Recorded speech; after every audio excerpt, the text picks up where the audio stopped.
Year. I'm Anthony. And I'm Eric. And I want to thank everyone for all the subscribers, for watching the show, all the great comments. I do want to make a correction.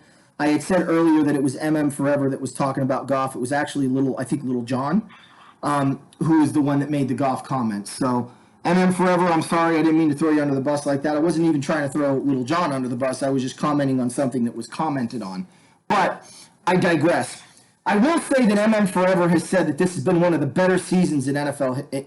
I'm not going to say NFL history, but one of the better seasons in a long time for the NFL. I want to say a couple things before we get into the playoffs. For me, in order for this Super Bowl to be truly different and enjoyable, I want something different. We're already on our way, but let me explain. Since 2000, okay, the only teams to make the Super Bowl out of the AFC has been New England, Pittsburgh, whatever team Peyton Manning is on, Colts or Broncos, and Baltimore. That's it. The Raiders in 2002 are the only exception to that rule. So for me, it's got to be Tennessee. It's got to be Kansas City. Baltimore? I said Baltimore. Baltimore, New England, Pittsburgh, whatever team Peyton Manning's on. Baltimore's been in it once since their last win in 2000. In the last 20 years, since 2000, the only AFC teams... only been it twice. I understand that, but they've still been there in the last 20 years. I want something different. Now, I'll be okay with Baltimore. Don't get me wrong. I won't not watch the Super Bowl. If it was New England, I wasn't watching.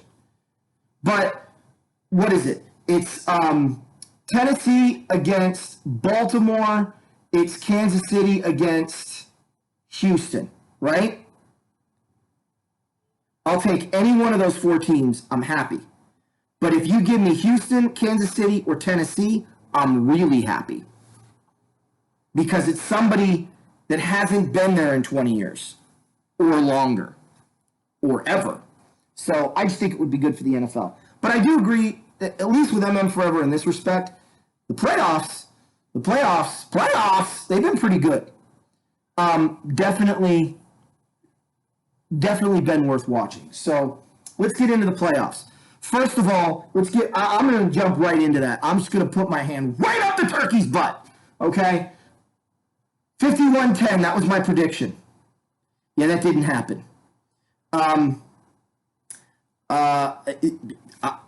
Look, from now on, I'm going with history, E. Okay? And here's history. When Minnesota plays New Orleans, it's not good for the Saints. I don't know what the all-time record is because I don't have it offhand, but I know New Orleans is getting smoked in that series. And in the postseason, outside of the conference championship game a few years ago, they can't beat Minnesota in the playoffs. And that's not fair because they only played them now twice. Or they've only played them 3 other times. I guess that is fair. They lost the Minneapolis Miracle. They got destroyed in 87. And then they lost this year in overtime to Kirk Cousins. I will say this upset was not as big as the 87 upset. And let me tell you why. It wasn't a blowout. This was a close game. It's a major upset. But the thing that made 87 so what the F just happened is an 8-7. I think they were 8-7. Maybe they were 9-6. It was one of those records. Minnesota goes into a 12-2, 12-3 New Orleans Saint team and blew the doors off them 44-10. This was a competitive game all the way up until the end. And Minnesota pulled it out with an overtime victory. I'm wondering if this is 87 all over again. Are we going to see Minnesota go into San Francisco on Saturday or Sunday whenever they play and beat the 49ers? Now, I don't think so, but man, it's fun to watch this. Well, they just don't have Washington waiting for them in the NFC Championship game. Right.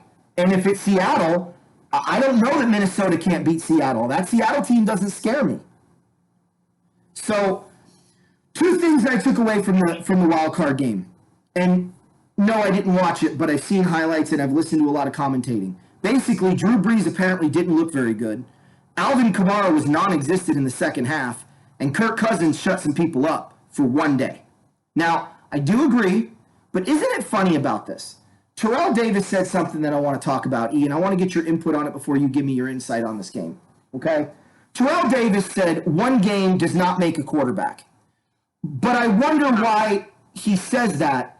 But when Patrick Mahomes lit up Denver in week 17 the year before he became the starting quarterback, that was all anyone needed to see Patrick Mahomes as the greatest quarterback that ever lived. Like, I'm wondering why for some quarterbacks you only need one pass to go, greatest of all time, right? But other quarterbacks you're like, he won 7 Super Bowls, but he still sucks. Like, I don't get it. Okay? I know body of work matters, but I would argue this football team that Kirk Cousins had today, this weekend, was not as strong as the Redskin team that he took at home to play against Green Bay a few years ago. I think that Redskin team might have been a little bit better. And maybe not on the defensive side of the ball, but certainly weapon-wise, he had more to work with. Thielen is a really good receiver. Well, I can't even say that. This was a pretty talented football team that he has. So let me take that statement back after it left my mouth. This is a more talented team. And it's interesting to see what he did with a more talented team. I'm not saying Kirk Cousins is the end-all, be-all, but I've been telling people he's a good quarterback. Not a great quarterback, but if you put pieces around him, he can win you some games. Can he win you a Super Bowl? I doubt it. But he can win you some games. And if you're a team like Cleveland, who would just love to be in the playoffs more than once in 20 years, once in 25 years, you'll take it. But if you're a team like Minnesota that had Super Bowl aspirations a year ago, maybe Cousins isn't what you need. But it'll be interesting to see what happens with him moving forward. And I got to tell you, the must-see game of the week for me, and we'll cover this in the next show, is the Viking 49er game. That's the game I'm most excited to watch. But your take on the Viking Saint 26-20 Minnesota upset? Yeah, totally miscalled that one as far as what I was expecting. I really expected the Saints to have their way. And I'll tell you, there was a quarterback that did look good for the New Orleans Saints, and it wasn't Drew Brees. It was Taysom Hill throwing a 50-yard bomb to their speedy wide receiver, taking a couple handoffs left and right, jet sweeps, and even pounding his way through the line and going for 20-plus yards, and then catching a touchdown. He was the quarterback to watch. It was funny because Troy Aikman was like, I'd be nervous if Drew Brees wasn't on the field throwing a pass. And then, of course, literally the next play, Taysom Hill throws a 50-yard bomb down the field. And I feel the same way, too. Like, I trust Drew Brees to make the throw and make the play more so than a lot of other quarterbacks that are out there right now. Now, yeah, Drew Brees threw a pick, but tell me a quarterback who doesn't throw picks. Though I think the biggest thing right there was that when he fumbled, and that really killed one of their drives. But watching the game, showing how pedestrian Kamara looked, how pedestrian Michael Thomas looked, the Vikings defense did a fantastic job. They didn't break. I mean, they could have got their doors blown off. But you know what? They went in there. They saw something on the defense. And they're like, we can compete with these guys. Nobody's giving us a chance. And they use that chip on their shoulder to be like, okay, this is how we're going to play. Mm-hmm. And the longer this game went on, the more I was wanting to see a Vikings upset. Now, before the NFC Championship game last year, under Sean Payton, the New Orleans Saints haven't lost a home game. They've now lost 2 in a row at home under Sean Payton. So the Dome isn't full advantage like it used to be for them. I'm going to stop you, Eric. I'm stopping you right there. Last year I told you in the NFC Championship game that the Louisiana Superdome doesn't scare me. It hasn't scared me. Maybe because I've been a Ram fan my whole life. I know what you said, okay? I know what you said. One game doesn't change everything. Just as like I'm going to say one game doesn't change what Kirk Cousins does, okay? Kirk Cousins took advantage of Marshawn Lattimore having a bum ankle when he tried tackling Dalvin Cook, and he threw deep to Adam Thielen. Does Lattimore do a better job covering Thielen on that throw? Maybe not. Maybe he still gets burned. We don't know, okay? But he made the throw. and they ran Cook twice like they should have, and then they finally threw it to Rudolph, which, whether or not you want to call it pass interference, whatever, I mean, they're all both hands fighting, so, again, they didn't call it. I thought it was fine that they left it the way it was, and I just think it's hilarious that it happened against the Saints again. Look, I'm going to say, look, I'm going to say this. Maybe because, like I said, I've been a Ram fan my whole life, and we used to spend one game a year in that dome, okay? But that dome don't scare me. There are 3 stadiums I don't ever want to play in a playoff game, okay? Which means the team has to be good in order for this to pan out, all right? The number 1 stadium is Arrowhead. I don't want to play there. Now, I know the Vikings have struggled, or the Chiefs have struggled at home. I know. But everyone has said the same thing. When they play there, that place is hard to play in. Between the weather, between the fans. Don't tell the Patriots that. Well, I get that, okay? I get that. But from a Don't tell the Titans that. Well, we don't know that. Well, Alex Smith's last year. Yeah, well, it wasn't last year. It wasn't last year. It was a couple of years ago. Yeah. 2 years ago. Look, I get it, and ask the Colts. How many times have they gone into Kansas City and won? But when you're talking about sheer noise and elements, that's a difficult thing to overcome. I'm not looking at record in the dome, okay? I'm looking at elements that go against you. In the Louisiana Superdome, you've got noise, but that's it, okay? Unfortunately, okay, the other stadium, probably truly number 1 in my book, is no longer in existence. Playing an old RFK in the postseason was an impossibility. The crowd noise, the weather, the stadium rocked, the goalpost swayed. It was brutal. Teams went in there that were good football teams, and they never left with a victory, with the exception of a handful of teams, rarely in Redskin history at RFK. That was a home field advantage. But that no longer exists. So what are the other 2? The Giants, when they're doing well, but again, we haven't seen many games in MetLife. I'm thinking of old Giant Stadium. So for me, a lot of those stadiums that I'm afraid of, they're not around anymore. Gillette Stadium in New England never scared me. Those fans are like high class, like, wine drinking connoisseurs that sit there and go, yay, Patriots. Like, ooh. They're difficult to beat because of other factors. Weather, coaching, filming your practices, those things. But the actual stadium never bothered me. And New England has done very well at home, but for other reasons. This isn't baseball. This isn't basketball. The arena, the stadium doesn't make it difficult to play in anymore because these new stadiums are so modernly constructed that it took a lot of those elements away.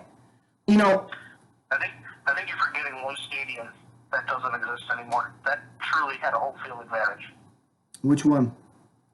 Three Rivers. Oh, I was going to mention that. That's one of the... Yeah, Three Rivers was impossible. The swirling winds coming in off the three rivers, the defense, the noise, and those fans are fanatical. But here's another one for you. Old Jungle in Cincinnati. When the Bengals were in the playoffs, you couldn't beat them in Cincinnati. All their playoff losses have occurred on the road prior to the stadium being reconstructed and renamed Paul Brown Stadium. But when you go back in the day. So I guess what I'm getting at is, I said that there were 3 stadiums that scare me, but what I mean by scare me is I know they're going to be difficult to play in because of more than just crowd noise, but crowd noise is definitely one of them. So Arrowhead Stadium, Lambeau Field, and I think the third one for me would be Soldier Field, because when the Bears are good and their defense is good, it's so... Just ask Philly last year how hard that place is to play. But the Superdome... Philly's had no problem winning in Soldier Field in the past. Well, that's in the playoffs, that's not true. Outside of the 88 game. Bowl, yeah, the 88 game. That's true. They beat us last year. They beat us in 2001. That was it. Those 2 years. So you're 1-3. That's what I'm saying. Like, I love how they try to talk up these stadiums like Seattle Seahawks Stadium, right? It's like, miss me with this nonsense. These stadiums aren't hard to play in. They're just not. The Louisiana Superdome, I mean, I believe the Saints' 3 losses all occurred at home. Atlanta, San Francisco, and forget who their third loss was. Well, the Rams was on the road. Well, I would say, yeah, they lost to LA on the road. But I believe the Atlanta loss was at home. It was. And the 49er loss was at home. So they had a better road record than home record. And then the playoff loss. So I get why people say these places are hard to play in, but these announcers make you think it's impossible. And it's just not true. Look, in basketball, you got to go to Chicago and play in the postseason and try to win 4 games in that building. I mean, I know the Magic did it a few years ago, but that's hard to do, right? The old Detroit Pistons, Auburn Hills, the Celtics, Boston Garden, the Lakers, when they were at Inglewood, even, we'll see where they're at now. Those were difficult places to win in. In baseball, I think of old Yankee Stadium. Difficult to win 4 games there. You could think of other stadiums, I'm sure, in baseball. But football, these stadiums, it's not the same. It's 1 game. So they're under as much pressure as you are. Every game is a game 7. Anyway, I got off track. So you covered the Saints. You watched it. You were rooting for an upset as the game was digressing. What was your big takeaway from that game? The big takeaway was how Minnesota made New Orleans look. Dalvin Cook had his way underground. New Orleans defense wasn't the same defense that I had seen throughout the year, minus the San Francisco game. They came to play, and they walked out of there with the victors. And I got to tip my hat to the Vikings. Not that I want to do that all the time, but they beat the Saints with their own game. The Saints tried to use a little trickery with Taysom Hill, but they kept to it. Cousins was hitting Thielen left and right, 129 yards receiving for him. And he didn't crack under pressure like I thought he was. We'll see what happens, the next game that they play. I will get into that on our next show. But, I like what I saw, the poise. Again, 1 game will not change the narrative for me. Now, if he goes into San Francisco and does the same thing and beats the Niners, hey, I will change my tune. I want to see consistency. That's what I want to see. Like, I don't care that you can throw 23 touchdowns to 3 interceptions against bad teams. See, a lot of guys can do that. I'm going to go a step further. I don't care what he does in the postseason this year. Again, Trent Dilfer won a Super Bowl. Just because you win a Super Bowl doesn't now mean you're one of the greatest quarterbacks of all time. I'm sorry. No. I wouldn't put Trent Dilfer on my high school football team, let alone a college or pro team. But he won a Super Bowl. Tony Banks, I wouldn't put him in charge of my water. He'd probably fumble it on the way to the field. Right? So, but he won a Super Bowl. Granted, he was a backup, but he's got a ring. It doesn't make you a great quarterback because you won a Super Bowl. I'm sorry. You need to do more in moments. Are you going to tell me that Trent Dilfer is a better quarterback than Dan Marino? Because one has won a Super Bowl and one has not. No, you are not. No. Exactly. So for me, I don't care what he does this postseason run. Lightning in a bottle, good for you. Joe Flacco won a Super Bowl. Yeah, Joe Flacco had a great year, though. He did. He had a great entire year, which would be different than what Kirk Cousins has had. Here's my takeaway. My takeaway is the Saint fans can't help themselves. They have to cry. Every time.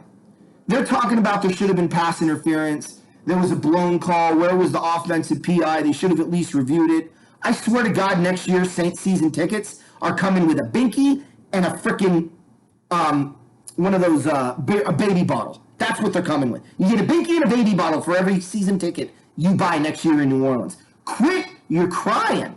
You have an excuse every time you lose. Shut up. We're done with you. I used to like the Saints. I'm finding it harder and harder to root for them because their fans are just a bunch of SJW crybabies. Okay, was it offensive pass interference? No, it was not. There was hand checking all the way down the route by both guys. We're going to stop the game, review it, and say it wasn't or it was. Come on. I guess until the Saints win by one of these controversial, and I'm using bunny ears because I don't believe it was controversial calls, they're just never going to stop their crying. They're just not. So, adios, vio con Dios, New Orleans. The other NFC game, dude, I was 2 points off. I predicted 17-7, and the final was 17-9. I was laughing. Same final score as the regular season game. Yeah, Carson Wentz. Everyone's like, I would like to see what Carson Wentz did when he was healthy. Well, the same thing he was doing when he was healthy in the first half of the game. Not much. Not much. Seattle had the lead pretty much the whole way, huh? He only played 9 minutes. Well, that says more about his health and his ability to stay healthy than anything else. Okay? And isn't it convenient in the biggest game of the year, he gets injured 9 minutes into the game? Nobody had Philadelphia winning this game. Nobody that I was talking to. Carson Wentz is a sad story. He's a quarterback that could have been great, that got paid, and is going to fizzle out. I cannot think of a quarterback off the top of my head. I can think of running backs. So help me out, Eric. Can you think of a quarterback who had all the potential in the world, got paid, got injury problems along the way, and never panned out? Sam Bradford.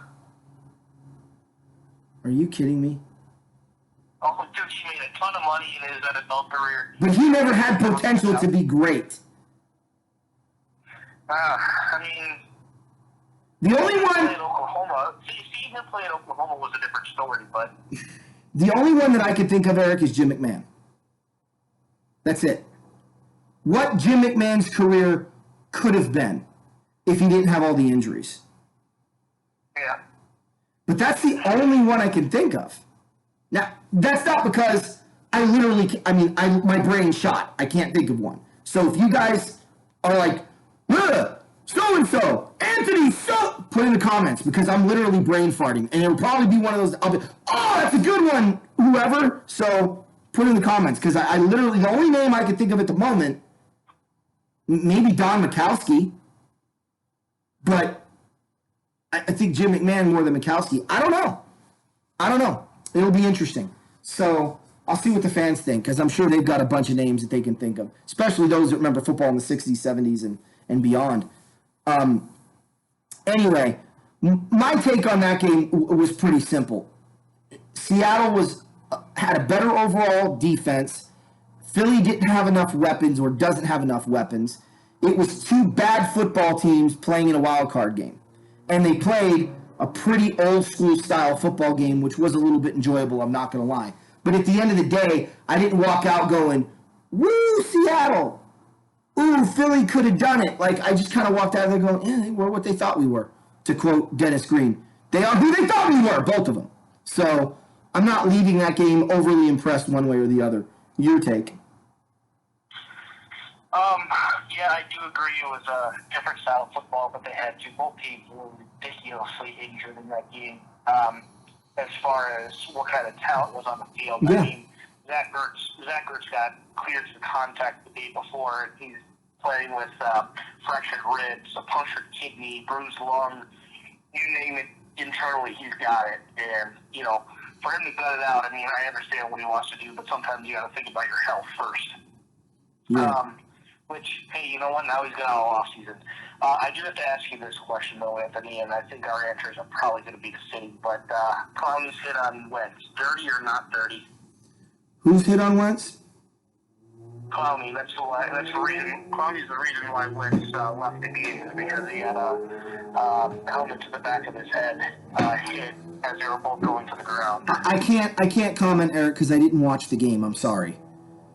Okay. So I'll go with your answer. A lot of people were talking about it being a dirty hit. And I'm sorry, I just didn't see it. As far as being dirty, they were both going to the ground, and Clowney's helmet hit Wentz as he was going down, and hit the back of Wentz's helmet, which probably made the head injury or concussion worse, and then kind of his head went into the ground type of thing, because momentum. Here's my question. Here's my question on this. Because this is too many times this has happened, right? I was watching the Buffalo, was it the Bills game? Same thing, quarterback's head hits the ground. What the hell are these helmets made of? Cotton candy and Jell-O? Like, seriously.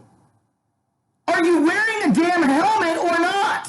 Why is this happening so frequently? Honestly, it doesn't make sense. Yeah, I don't know what to tell you on that. I mean, they test all these helmets against collisions. Oh, please, dude. Miss me. Whatever, if they do it or not. Yeah, legit, miss me with that nonsense. They got these contracts out for these uniform, or for these helmet companies, and they'll pay for whatever answers they want. They obviously aren't safe. I mean, they just aren't. So, are you there? Yeah, I'm there. Okay, I was going to say, they obviously aren't safe. And maybe, to Antonio Brown's credit, maybe he had a point. Because this year, more than any other year that I can remember, I see a guy go down and go, okay, cool, he went down, now he's going to get up, and all of a sudden he's down with a head injury. And I watch the replay and I'm like, what's the problem? You had a helmet on. It's not like you headbutted the turf with your neck, and did a headbanger's ball on it. You just grazed, you barely went down. The guy's helmet grazed your helmet, but you have a helmet on. So, again, I didn't see the hit on Carson Wentz, but it is a little alarming to me that you get hit in the helmet and you have a helmet on and you're done. Like, why have the damn helmet on then? Because the same thing would have happened if he didn't have one on. I don't know, maybe they're trying to use them as weapons. We'll probably have to ask Myles Garrett next year. Anyway, go ahead. Yeah, so the only other thing that really impressed me in the game was DK Metcalf. Boy, he's going to be a good one for a few years. Yeah. I heard someone say about him, and you tell me if you agree with this, Eric, with your wonderful expertise here.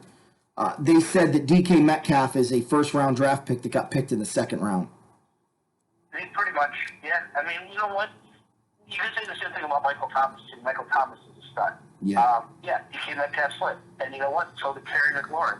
Okay? They both slid into the second round, which is fine. It's just, it was a deeper draft for other positions. Like this year coming up, it's going to be a deep wide receiver draft. So those wide receivers who are studs this year, they're going to be picked in the first round.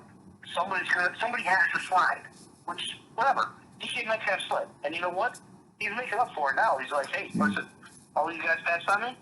Watch what I do to Philly's defense, their secondary. And man, he went out there, 160 yards, touchdown, caught a ball, dove head first, didn't get touched, got back up and reached for the end zone. That's how he scored his touchdown. It was seriously, like, he's a man's man, dude. I mean, like, there's not many wide receivers, like, they'll go out. He's like, he reminds me, talent-wise, of Dez Bryant.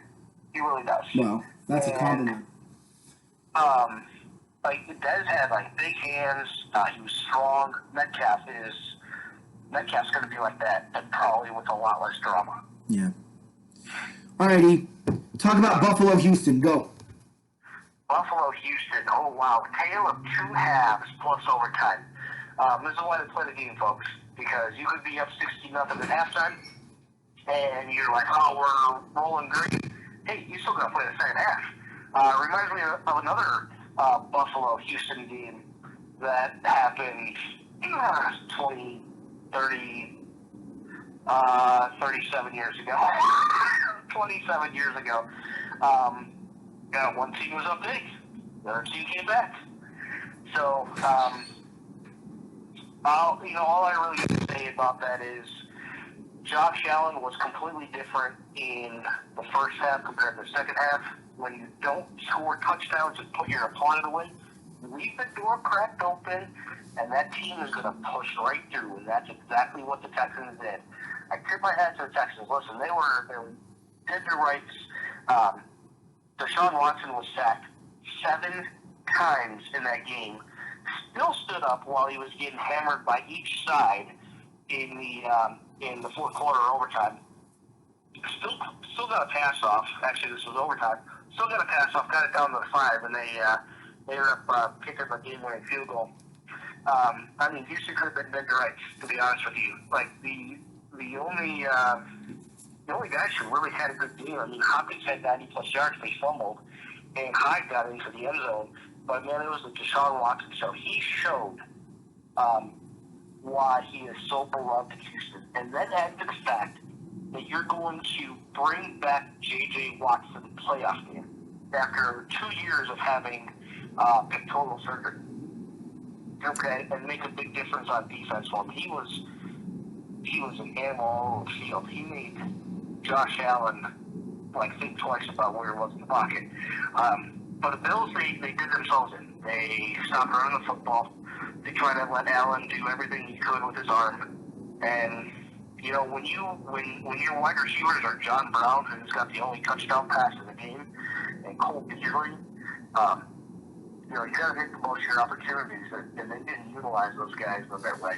Well, there was a moment in the game that I was surprised in. It was 3rd and long, and they dropped back to throw, and Watt got a sack. And I remember thinking to myself, Eric, you popped in my head, run the damn ball.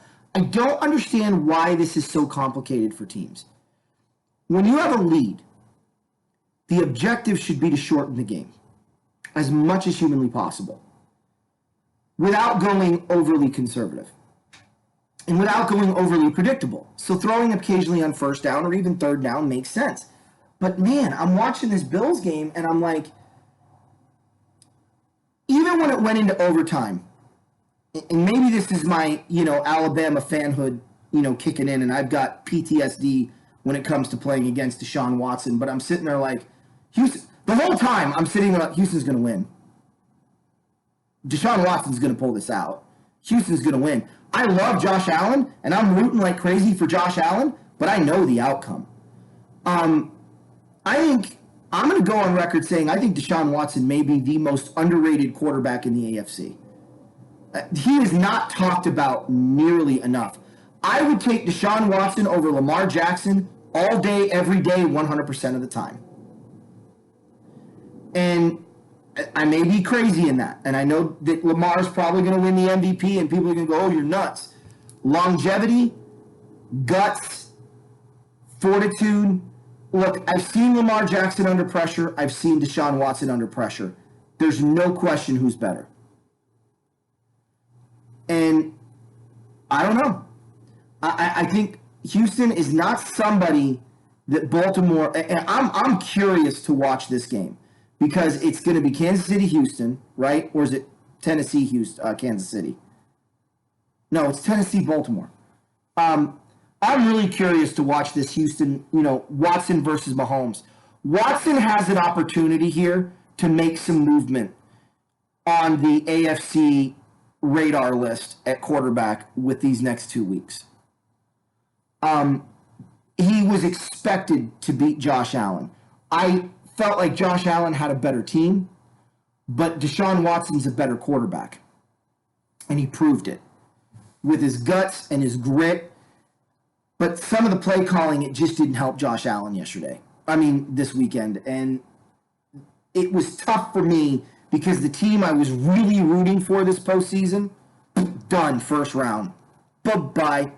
So now I'm like, I really don't care. I just don't care. I'm just looking for good matchups.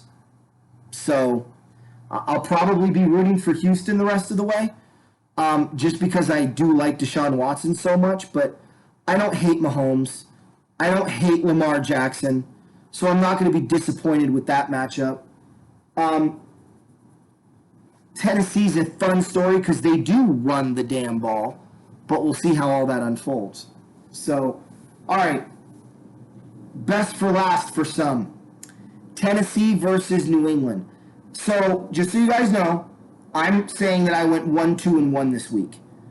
I don't know what Eric's record is. You'd have to tell me, E. But you might be 2-2. But I said that if Tennessee did A, they would win. If they did B, they would lose. Well, they did A and then some, including using that little-known Belichick rule against him. It was a fun game. It was a fun game. So, Eric, take it away. Tennessee, New England. Guys, I want to introduce you to Derrick Henry. He was 98% of the offense with a tight end named Firkser. And if you've heard of this guy, raise your hand. That's what I thought. Nobody really heard of the guy. Their offense did exactly what I thought that they would do. They would run the ball. A.J. Brown would be a non-factor, which I figured. I thought Jonnu Smith would have a bigger role in the passing offense, but when you cover your two best receivers and then leave one guy open, that was the perfect pass for Tannehill, too. That's what happens. And then when you have a head coach who knows the other coach and the stadium and the system that's being ran, and you play your defense to that, and you only let up one touchdown, and that's a running touchdown to Julian Edelman, yeah, you know you're in for a dogfight and a win. And yes, they ran all over New England like they went in knowing that they can. They limited Tom Brady as much as they could, and you know what? They scored on a pick six with 9 seconds left. They were up 20-13, and I would have done the exact same thing Vrabel did: hold up 2 fingers and say go for 2. Okay?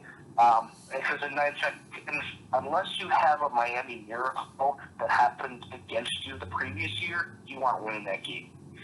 So, kudos to Vrabel and to Derrick Henry. You were beast among men. I predicted 2 touchdowns for you. You let me down. You only got 1. Hey, big win, and it's going to be a long off season in New England for the first time in a while. I don't know that it's going to be a long off season, but I will tell you, my take on this is, guys, did you watch the game? Did you see how Tennessee played football? That is Coach Manna coached football right there.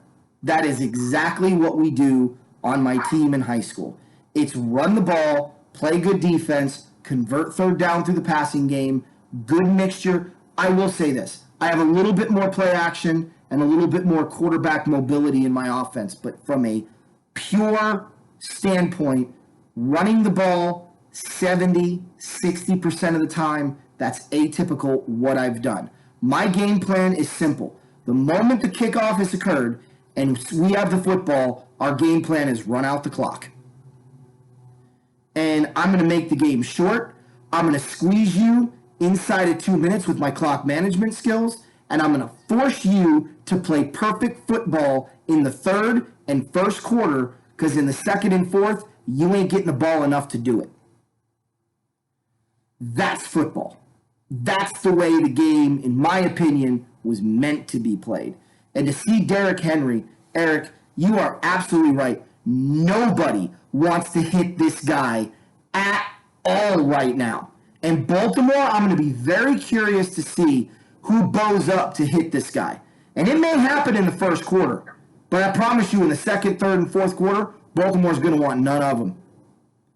And you're going to see Baltimore's game plan is to keep not Tannehill off the field, but Henry off the field.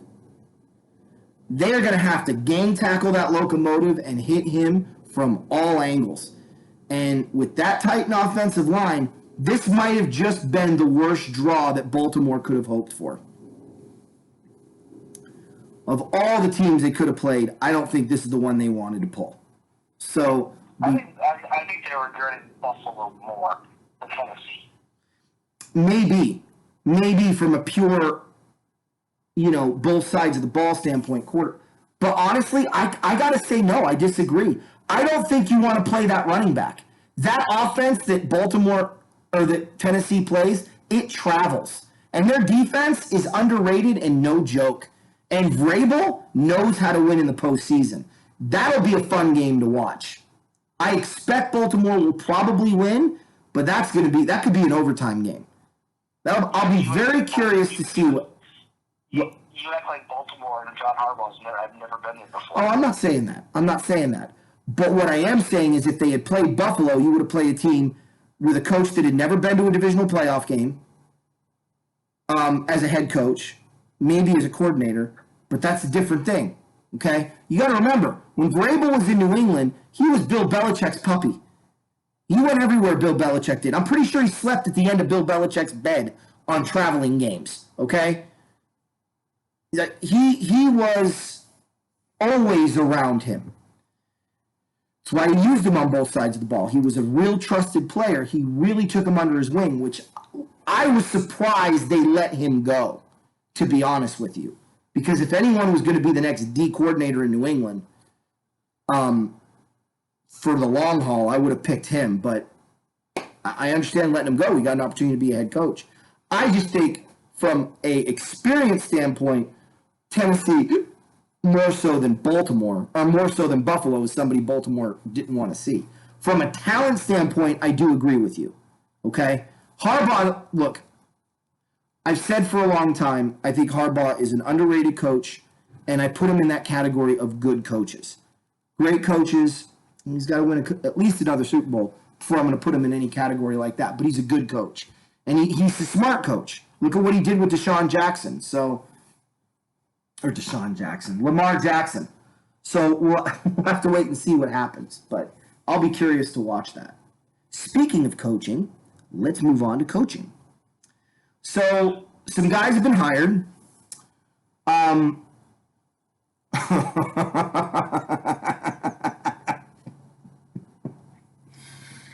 Dallas hires McCarthy. Okay. We're going to get into a couple things here. Not impressed with the hire. Dallas, meet McCarthy. McCarthy, meet Dallas. Dallas fan base, meet recycled dog poop. Because that's what you've got. So, congratulations. It's going to stink. Yeah, I don't know what else to say. I don't think Dallas is a talented football team. I think they're an aging football team. I think their defense is suspect. I think their quarterback is good, but he's not great. I think Ezekiel Elliott is great, but I think his O-line is aging, and they're a one-trick pony. And McCarthy's going to come in and do what? Make them 9-7? Wait and see. But welcome to mediocrity 2.0. You just had it with Garrett. Now you got it with McCarthy. I love how Cowboy fans try to act excited about this hire. Okay? But there is one thing, Cowboy fans. At least you're not the New York Giants. New York Giants, meet your new head coach. Giant fans, go ahead and kill yourselves, because that's pretty depressing. Who is Joe Judge? Why? Why? Because he coached in... Dude, look. It was so funny, Eric. Before I let you talk about these two coaches, I'm going to share this story. I'm listening to ESPN radio because I like to torture myself sometimes. I'm a what do they call that? A masochist or whatever? I can't remember the term. They're talking to a Patriot long snapper. I kid you not, that's who they got on the phone, was the Patriots long snapper. And they talked to this guy for 20 minutes about Joe Judge. And in 20 minutes, it was painful because this guy could not think of things to say. He said things like, well, he really did a good job preparing us on special teams. I'm going to get to that in a minute. He showed the ability to adapt as if the game plan needed, which you need to do as a coach, although granted, it's special teams. That is different than being a head coach. But he has that ability. And special teams coordinators, they got to take the whole roster and work with it. And he was a hard worker. Congratulate. This is what he said. Ready? He's a hard worker. He showed up. He really studied. He worked hard. He got his guys in the right position, and he coached them on Sunday. Congratulations to the New York Giants. You just hired the same coach everyone in the National Football League has. Everyone studies film. Everyone knows their personnel. Everyone puts them in position and then goes and coaches. Eric, it was hilarious. This guy who's worked with Joe Judge could not give a legitimate coaching reason why this was a good move by the New York Giants. He was happy for his guy, but that was the extent of it. You hire a special teams coach, understand this is what you're hiring. Outside of Fossil, Bones Fossil, who I also would never hire as a head coach, let's analyze what you do as you. For me, I'll promote you from special teams to OC or DC, right? But here's what you do. Ready? Special teams coach. Here's what you do. You watch the kickoff go into the end zone so you get the ball to 25, right? You teach your guys to do that. Or you teach your guys to catch the kickoff and run it to the 25, because that's as far as they ever get. If they get to the 26, there's going to be a clipping, holding, or some kind of penalty that's going to pull it 15 yards back. So you're praying like hell they get tackled short of the 25 or at the 25, because like I said, if they get to the 26 or 27 yard line, here comes the yellow hanky. Okay? On the punt team, you teach your guy how to punt the ball like every other NFL coach in NFL history. Field goals, you tell him, you see this ball? It's oval shaped. You want to put it through those uprights. Do your job, right? Then, punt returners, you tell them, make sure you give a valid fair catch signal, you catch the ball, and when you return it, this is how I want you to return it, but just understand that once you get 15 yards or more, we're getting flagged, and we're going to have to come back. So only get 10, or make it look good, but don't reverse fields, because if anything could be construed as a penalty, we're going to have a 15-yard penalty, and we're going to have to come back. Oh, and fake punts. Yeah, here's what you do there. Just don't do what the Colts did. That's it. You're done. That's your job. I could get my 6-year-old to do that. That's your head coach. Good job, New York. As I told you on the phone, Eric, no one better ever give the Cleveland Browns crap again about their coaching hires. Because the Giants, they just took the cake on stupid. Your take on these two coaches?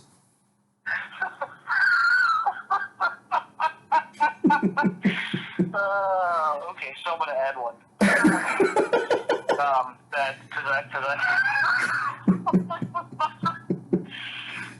Because the ties into the Giants, but the Carolina Panthers hired former Baylor coach Matt Rule. They gave him a 7-year, $60 million contract where he could earn up to $10 million in incentives. Wow. Okay. Oh, and they're paying Baylor a part of his buyout fee as well. So the Giants really wanted Matt Rule, and the Panthers offered the job to him first. And he called the Giants and said, "You guys want a match?" Because apparently he really wanted to be the head coach of the Giants. That's who he grew up rooting for. Giants turned him down and said no. In my opinion, the New York Football Giants settled on head coach.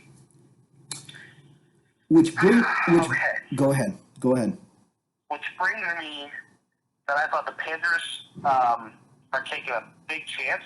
Yeah. They're backing up their big chance with the amount of money they're throwing at Matt Rule.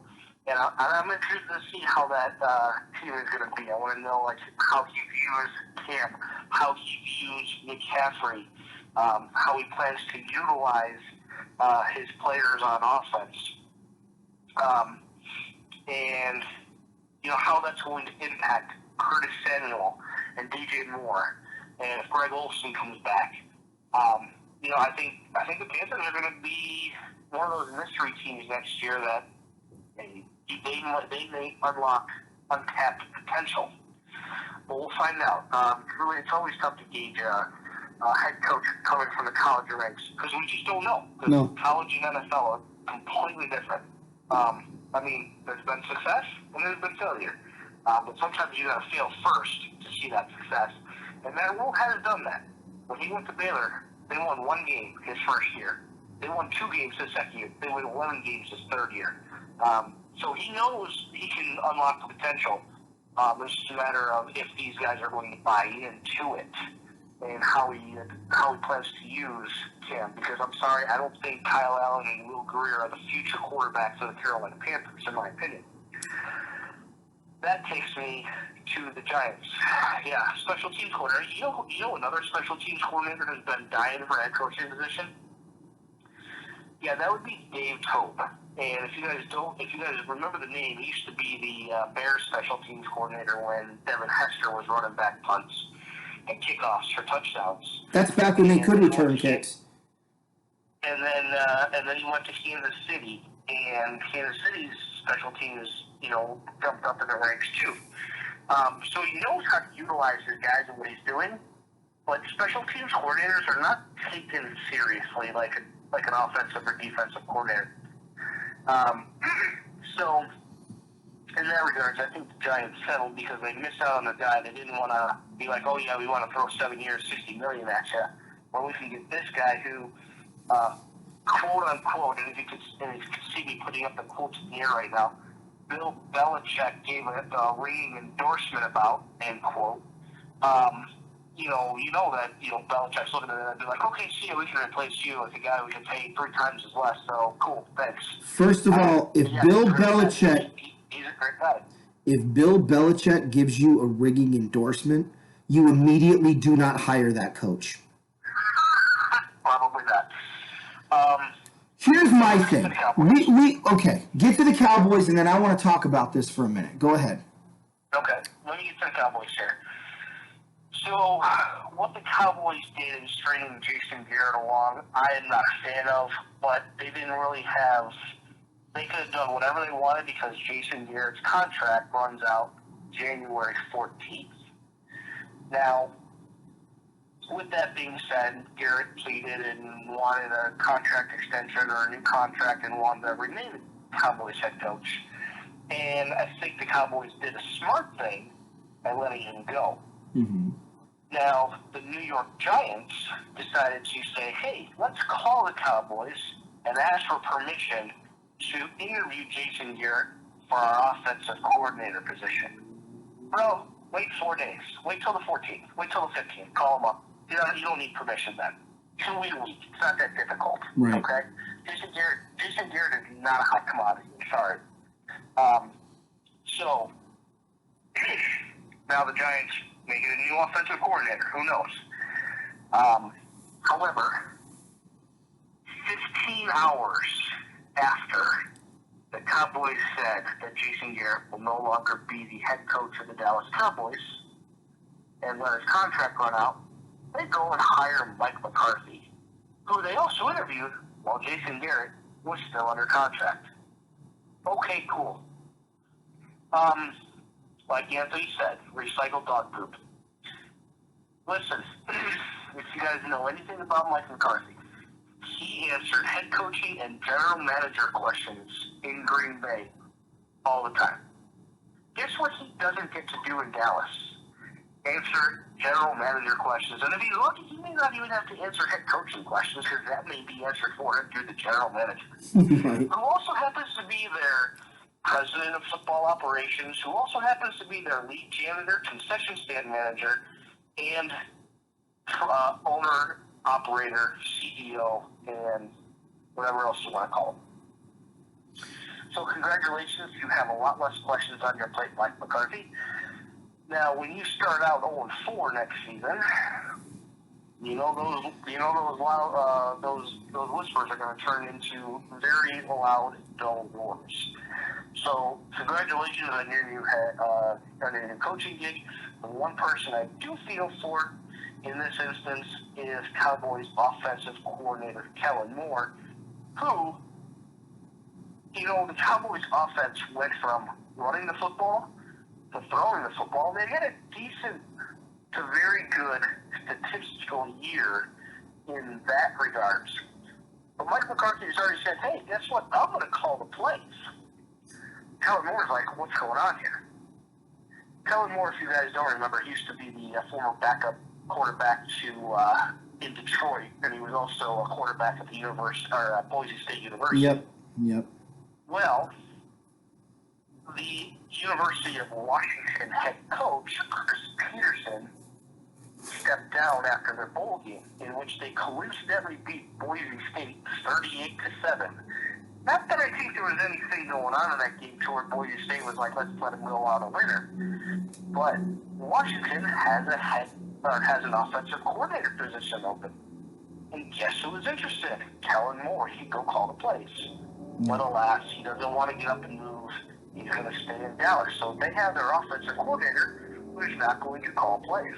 Yeah, it's So Mike McCarthy's going to take on all of this, not delegate like a head coach should.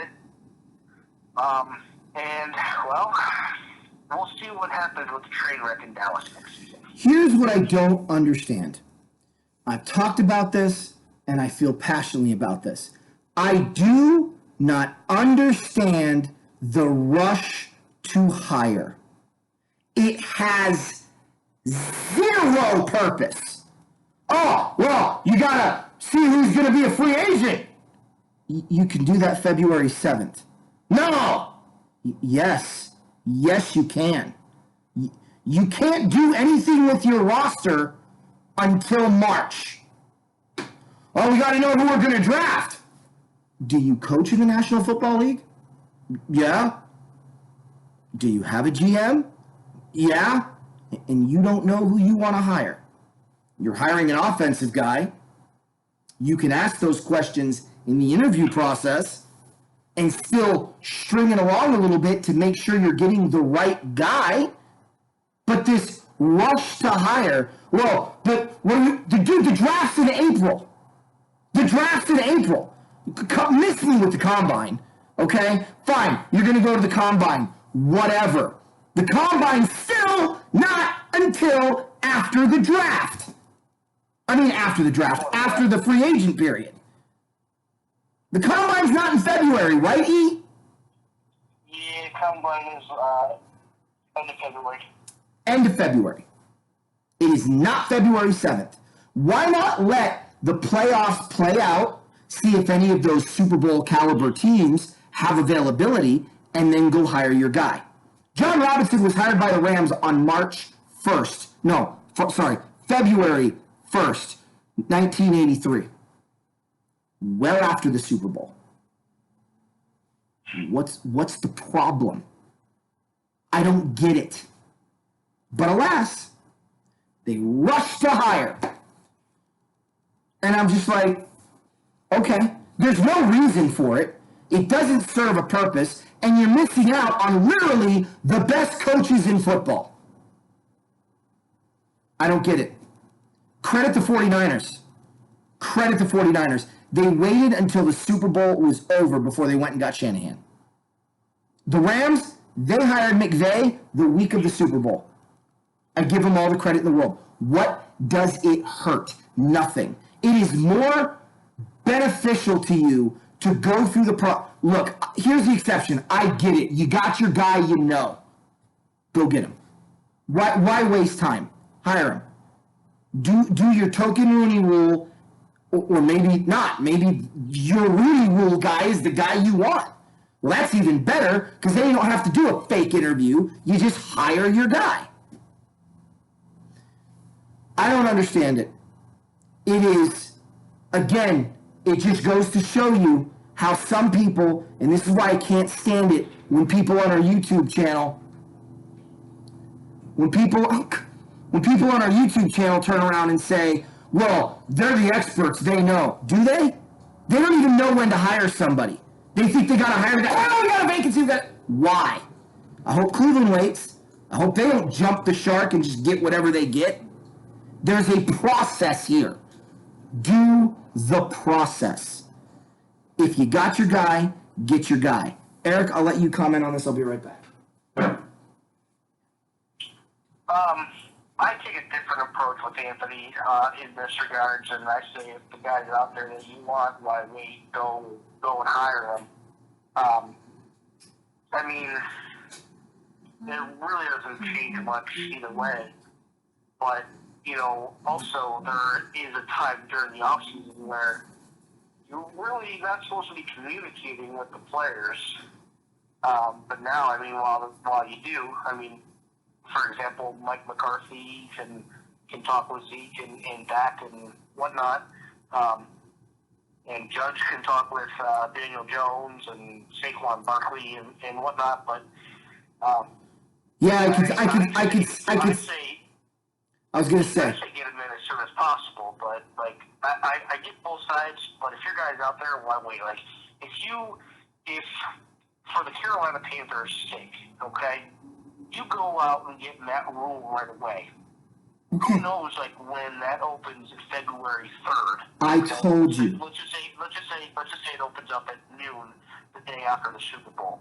Okay, so in this instance, it would be Monday, February 3rd. Well, it's not to say that he's already changed his mind or another college hired him away. Let's say for argument's sake that he always wanted to get into the SEC. And Georgia was like, okay, well, Kirby Smart left. He took over for Coach Saban at Alabama, and Georgia wanted to hire Matt Rule, and Matt Rule went to Georgia. Like, Carolina would be screwed out of getting Matt Rule. Again, that goes back, Eric. The guy that they want. I've already said that. If the guy you want is the guy you want, get him, sign him, I get it. Right. But the Giants situation makes... So this is what you're saying. This is what Joe Judge can do now. Ready? Hi.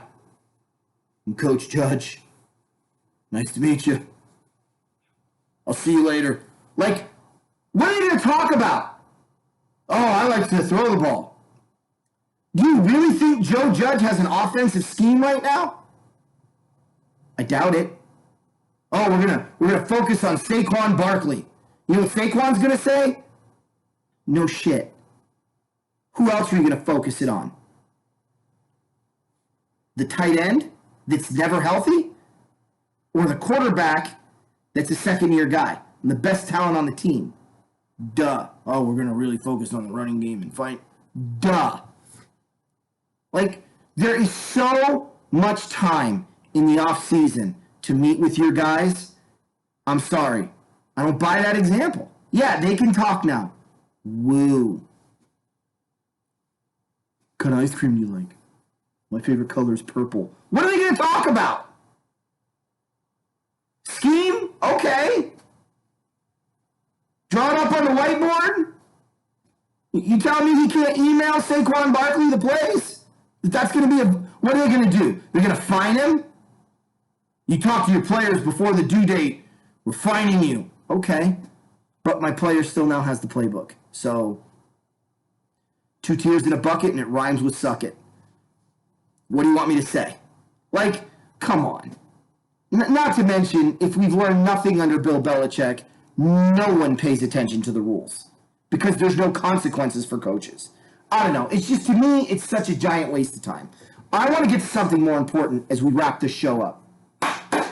Rams D coordinator. So as many of you know, Wade Phillips, bye-bye. I'll let Eric wrap up the show with O coordinator because I guess the Bears are looking for an OC. I have 2 hires that I would love to see the Rams do. 2. If, and this is operating under the belief that the Rams are going to keep Jalen Ramsey, which I still don't think they should do. But I don't think they're not going to do. But let's say they don't. I still think these 2 hires are the right guys. My number 1. Drum roll, please. Jerry Gray. Jerry Gray was a D coordinator with the Buffalo Bills, made him a top 10 defense. He was a D coordinator with the Washington Redskins. He made him a top 10 defense. He was a DB's coach at Tennessee when the Titans went to the Super Bowl against the Rams in '99. Made them a top flight secondary despite losing their number 1 corner. They still won an AFC championship game and won it big because Mark Brunell couldn't throw on that secondary, and he was a part of that scheme. He's a former Ram. He's a perennial Pro Bowler. He's a Pro Bowl MVP with a pick 6 to win it for the NFC back when they actually used to give a flying fart. He's the only man to cover Jerry Rice and shut him down for an entire game and a half from 1988 to 1989, the first half of the Week 4 meeting that they had before Rice finally caught a pass. He was known for his makeup speed, his ability to track the ball in the air, and let's face it, you've got Aaron Donald that can run the show on at the defensive line.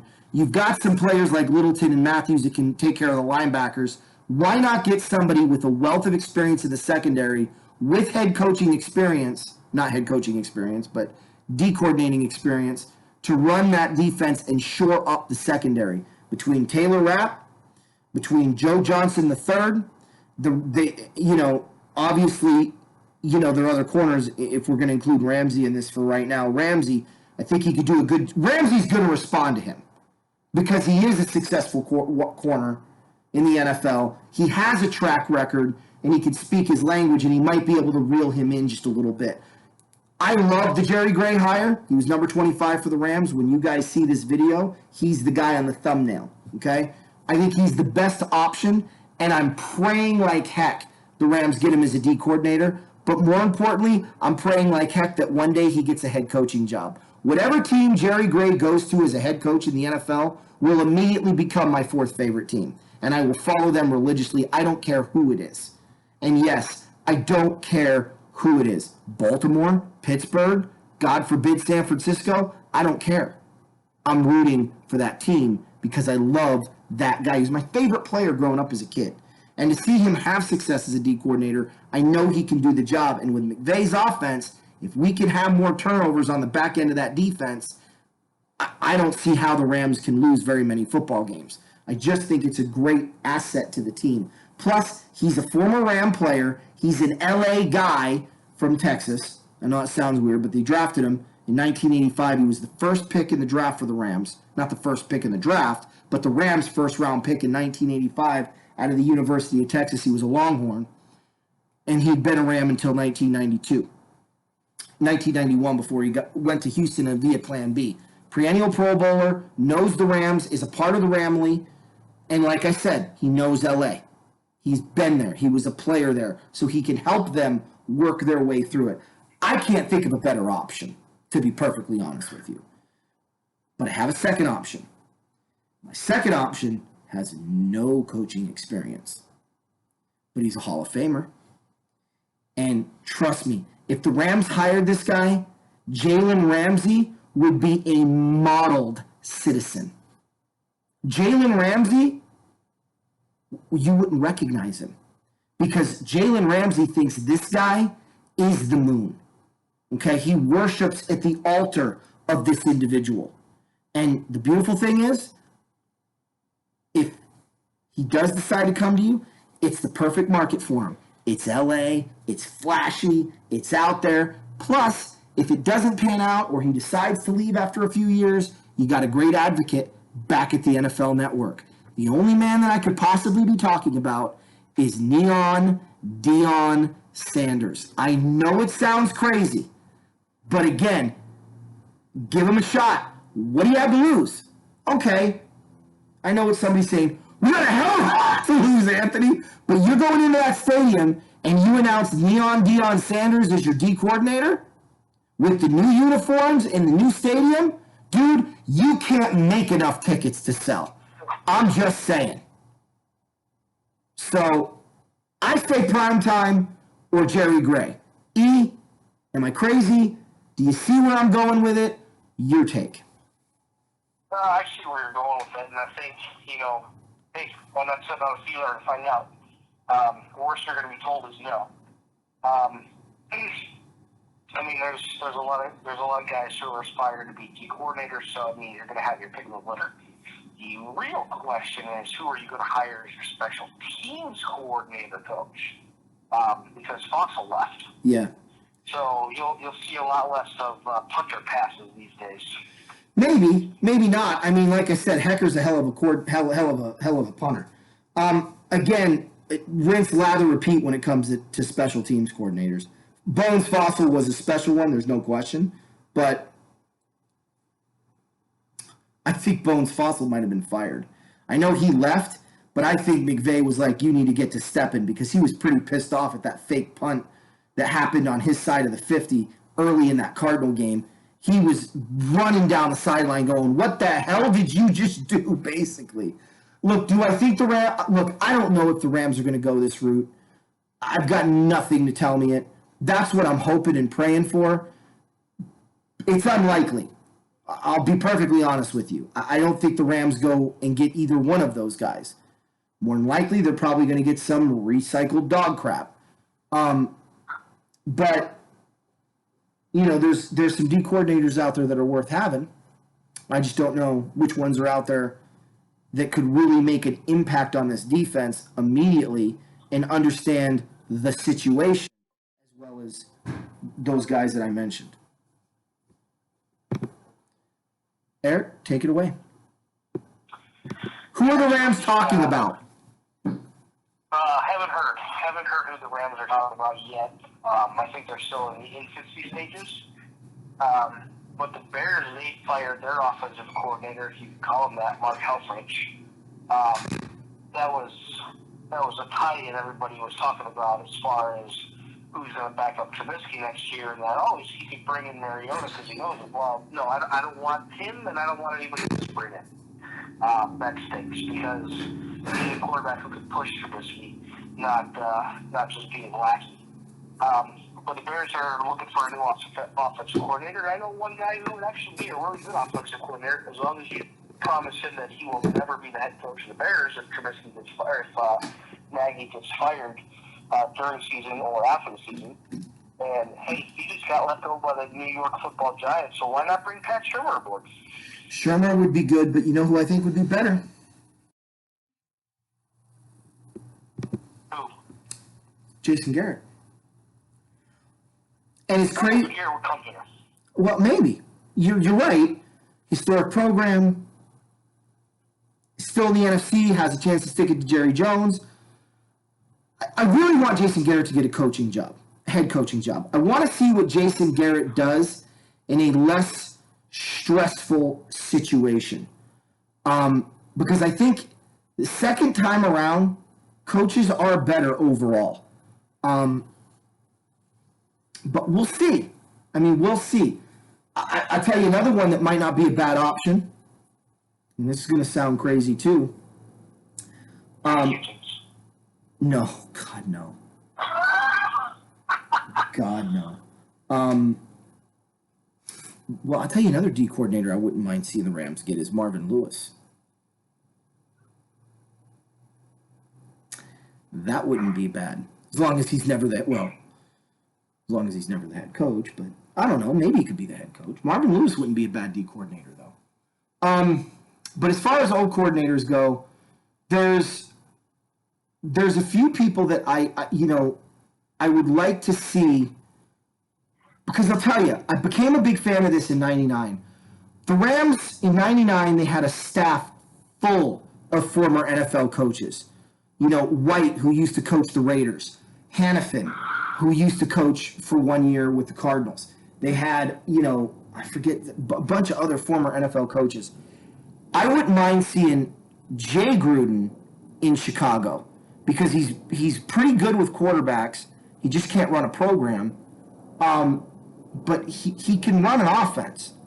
I think, that could be an interesting hire. What do you think? Well, another guy that you could file under that same category would be Hugh Jackson. He can run an offense, just not a program. Dude, as a Brown fan, I have such a horrible taste. Look.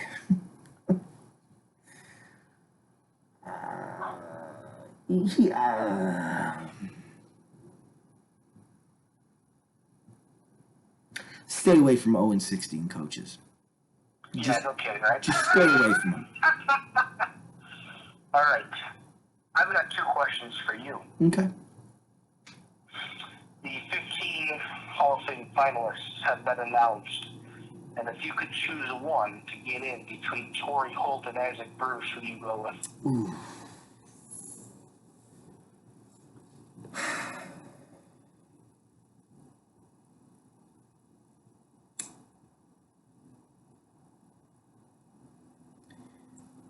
Man.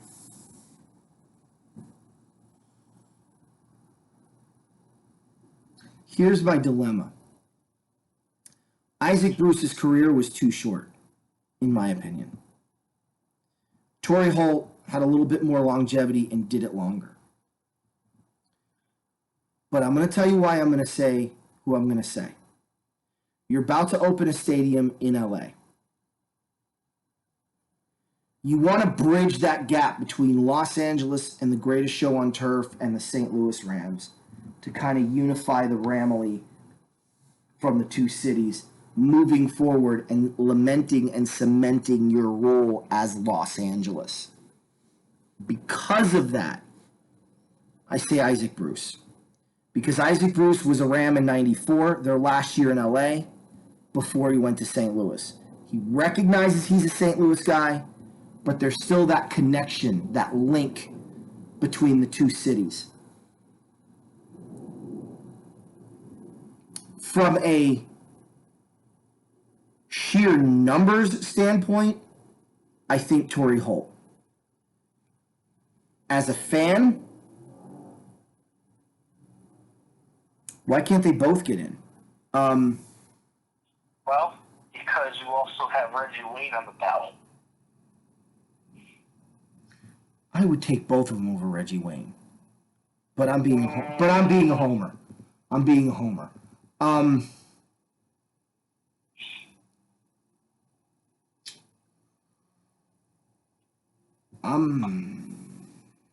going to go with Isaac Bruce, and I'll tell you why. Torrey Holt makes a great catch in the Super Bowl, a great catch, but it makes it 16-0, and it's in the end zone. Isaac Bruce catches the game-winning touchdown in the Super Bowl, and he has to run 50 yards with the football, 30 yards with the football, whatever it is. I think Isaac Bruce had bigger moments overall as a Ram. He was the guy that recovered the block punt in 95 in the end zone to beat the Packers to put the Rams on their 4-0 run to start that 94 season. He's the guy that was a 1,000-yard receiver when the Rams had nothing around him and had frickin' Chris Miller throwing the football. Here's how good Isaac Bruce was, and these are two other reasons why I'm picking Isaac Bruce. Isaac Bruce was so good that Michael Irvin told him, "I'm passing you the torch," in 97. Okay? That's how good he was. Here's the second reason. When Jerry Rice tore his knee in 98, you remember that? There was only one player in the entire National Football League that went to go see Jerry Rice in the hospital, and that was Isaac Bruce. He's a class act, so I say Ike, but Torrey Holt's a great guy too, but Ike was the leader of that receiving corps. I got to go with him.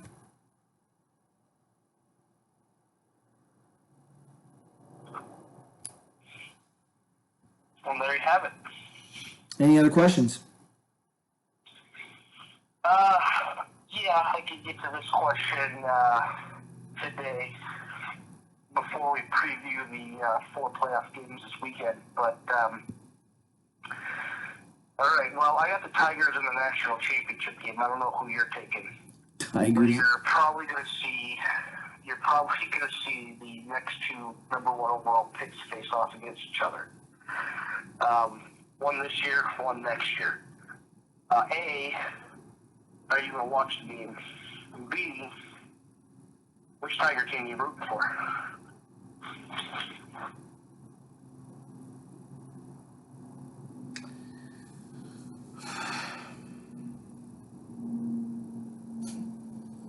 Well, LSU's in the SEC.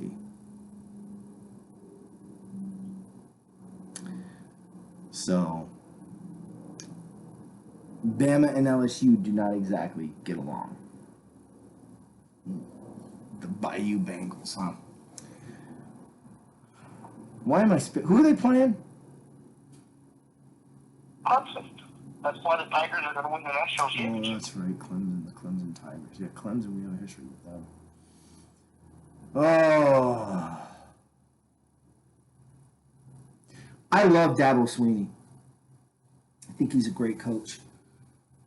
I think it would be a bigger story if if Clemson won than if LSU won.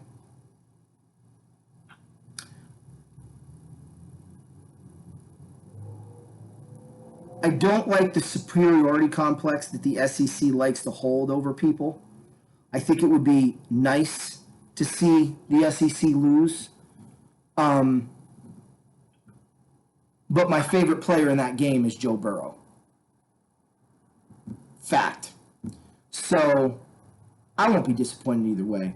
I think Clemson will probably win. But I think it's going to be a close game. Who I'm rooting for? I'm rooting for the Tigers. All right? There you go. I like, part of me really wants to see Clemson win because Trevor Lawrence would be 30-0 as a sturdy quarterback. I'll tell you this much. The Bears would probably still pass on Trevor Lawrence if they have the number one pick next year. Yeah, they get a guy with 2 career starts in college. Because they like the fact that he... You know who they would select? They would select a guy who had 2 career starts in college because they liked the fact that he drove a Jeep Rover. No. I'll tell you who the Bears are going to take as their next quarterback out of the first round.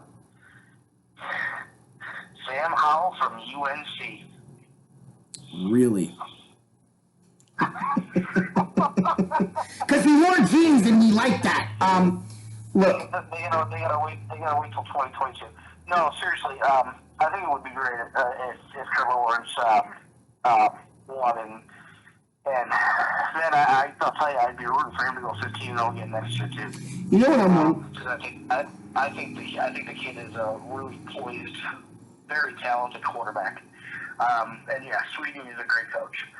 LSU, I've loved watching what they've done to opposing teams this year. Joe Burrow he throws it up. He's been very accurate. He's got 2 great wide receivers, a very underrated running back.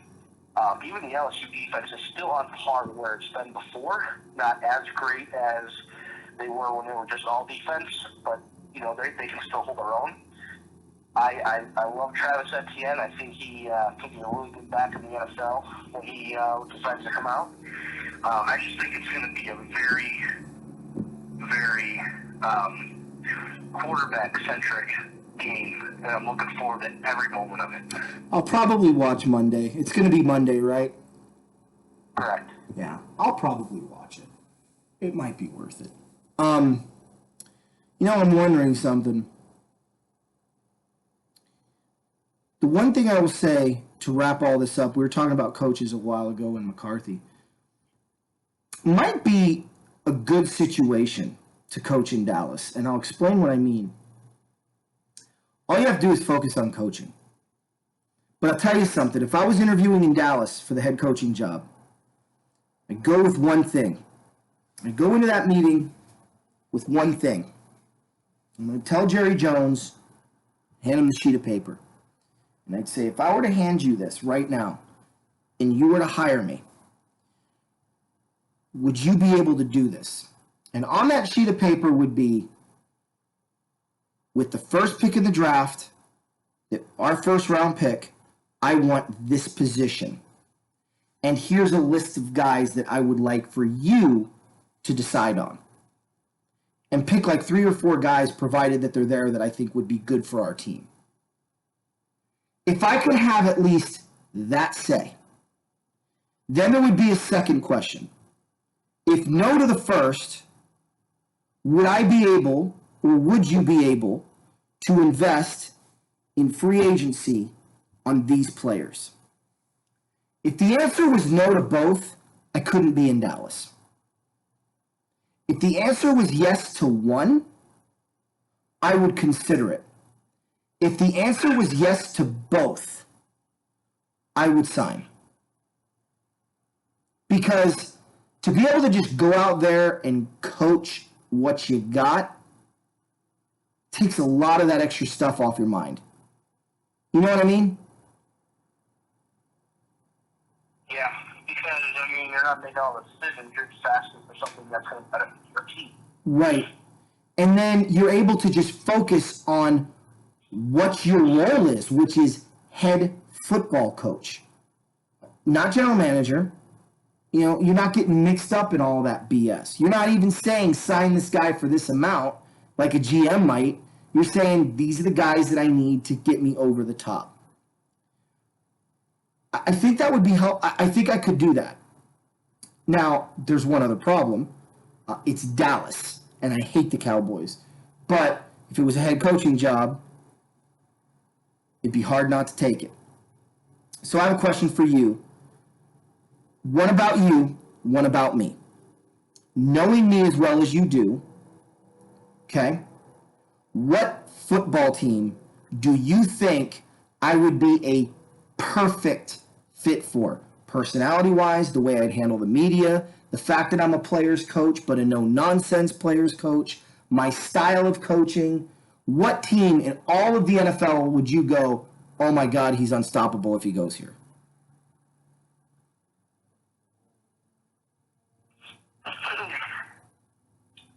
Does the owner play a big part? No, just history and scheme-wise. Well, if I say this team, it's only because he's basically your idol. So, hail to the Redskins. Ooh, I like that. I like that. Now, if the owner does play a part in it. The owner does play a big part? Yeah.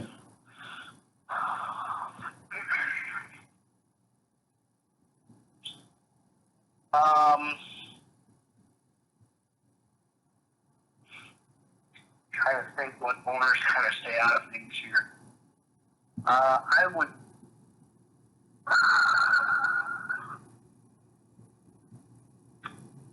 You know what? Well, You know what? Don't stress. We'll end with that. I like hail to the Redskins. Here's my question for you.